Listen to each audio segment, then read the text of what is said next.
तारीख को उसमें है, फिर आगे भी पंचायत की मीटिंग होगी। पूरा एरिया का भरपूर विरोध है, सब पब्लिक का विरोध है। डूंगरी बांध नहीं बनने का कारण है? हाँ, नहीं बनने का कारण इसका विरोध है। क्यों डूंगरी बांध नहीं बनने?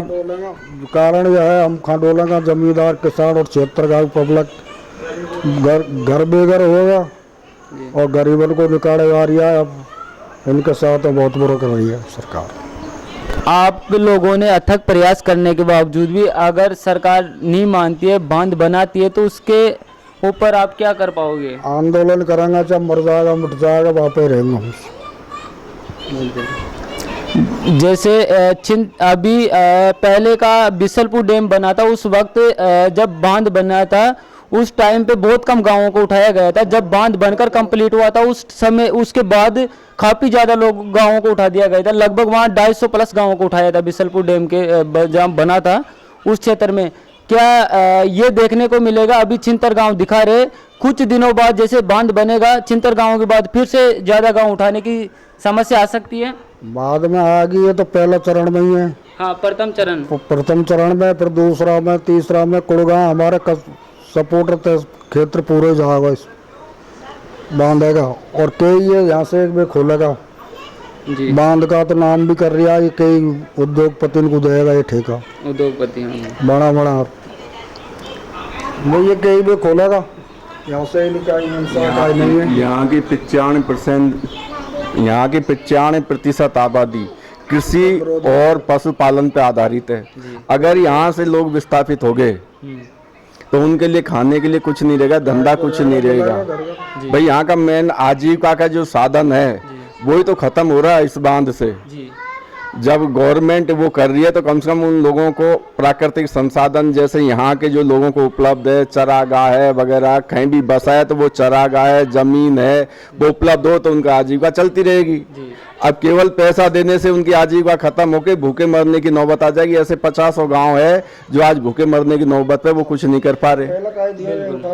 95% आबादी है जो कृषि और पशुपालन पे आधारित है यहाँ की। हाँ, पूरे क्षेत्र की बात मैं पूरे क्षेत्र की कर रहा हूँ, इस पंचायत की नहीं कर रहा।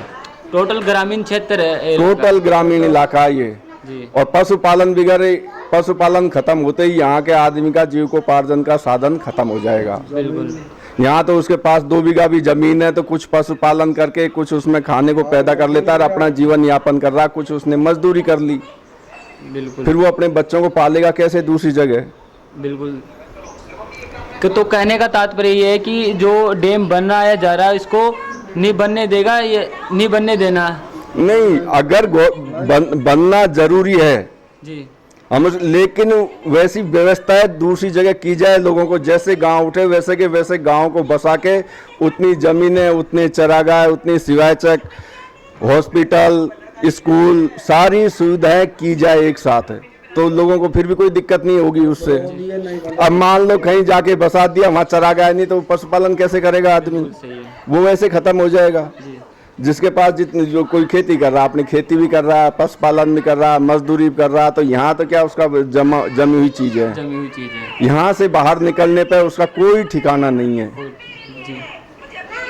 कहने का तात्पर्य जो ये जगह को छोड़कर जाना एक मुश्किल स्थिति है कि जो जैसे परिचित लोग हैं, यहाँ सभी परिचित लोग हैं, आगे कहाँ जाना है कोई निश्चित जगह नहीं है। निश्चित जगह नहीं है जी। सबसे बड़ी समस्या ये है कि निश्चित जगह कुछ भी नहीं है। फिर यहाँ से अभी जो गांव विस्थापित हुए वो भूखे मरने के कागार पर, सारे गांव बिसलपुर में जो विस्थापित हुए सारे उनको इस हिसाब से दिया गया कि वो कुछ भी नहीं कर पा रहे आज, वो भूखे मरने के कागार पर आ गए वो गाँव। इसरदा बांध बंधा तो उसमें भी विस्थापितों के साथ वही हुआ है। आज तक उनको बिसलपुर बांध बंधा तब से आज तक उनको कोई सुविधा नहीं मिली है सरकारी। जी सही है। तो साथियों कहने का तात्पर्य ये है कि जो डूंगरी बांध बनाया जा रहा है, ये बांध या बनाया जा रहा है, अगर ये जरूरी है बांध बनाने के लिए तो जो जितने भी लोग ये छिंतर गांव आ रहे इनको सेम जो गांव जिस गांव को यहाँ से प्लान करना है उसको एक निश्चित जगह दी जानी चाहिए और निश्चित भूमि दी जानी चाहिए। जितनी भूमि जिस गांव का है उसी उसी उतना क्षेत्रफल उसको मिले, हाँ जितनी एक जमीन, जगह बसा पातो सब मिलजुल के रह सके, भाईबंदी भाईचारा बाकायदा बरकरार रह सके। भाई एक जगह कोई चीज मिलेगी तभी तो एक जगह गांव बसेगा। हाँ तो कहने का तात्पर्य है कि मतलब जितने अपना गांव का क्षेत्र है उसी क्षेत्र के हिसाब से हर गांव को बसाया जाए, उसी हिसाब से बसाया जाए जिसका जितना क्षेत्रफल है। हाँ क्षेत्रफल के अकॉर्डिंग उसकी चाहे वो वन भूमि है, वन भूमि से भी लोगों को फायदा मिलता है, ऐसा नहीं है कि नहीं मिलता है। चरागाह से ही फायदा मिलता है, पशु वगैरह जो रखते हैं वो चरागाह में चरा के लिए आते हैं घर। जी ठीक है, जय हिंद साथियों, ठीक है कर दो।